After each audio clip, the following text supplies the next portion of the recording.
Hello అందరికీ అందరూ ఎలా ఉన్నారు? Welcome to my channel Abhisha stories. ఈరోజు అయితే సింపుల్ అండ్ టేస్టీ డెజర్ట్ సేమియా సగ్గుబియ్య పాయసం ఎలాగో చేసేద్దాం. అఫ్ కోర్స్ ఇది అందరికీ తెలుసు, బట్ ఎంతసేపు అయినా చిక్కబడకుండా ఉండడానికి కొన్ని టిప్స్ మీతో షేర్ చేసుకుంటా. ముందుగా అయితే ఒక బౌల్లో కొన్ని వాటర్ యాడ్ చేసుకొని 1 అవర్ పాటు సోక్ చేసి పెట్టుకున్న సగ్గుబియ్యం వేసి ఉడికించుకోవాలి.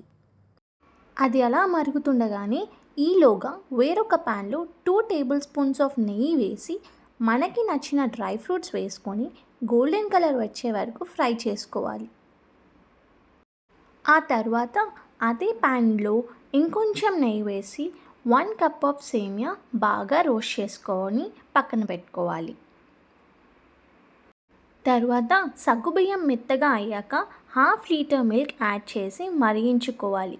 అలాగే 1 కప్ ఆఫ్ వాటర్ వేసుకొని బాగా కలుపుతూ మరిగించుకోవాలి. అలా కలుపుకుంటూ మనం ముందుగానే ఫ్రై చేసి పెట్టుకున్న సేమియా వేసి మొత్తం కలుపుతూ ఉండాలి. ఆ తర్వాత సేమియా ఇలా ఉడుకుతుండగా 1 cup of sugar, elaichi and కొంచెం నెయ్యి యాడ్ చేసి మరిగిస్తూ ఉండాలి.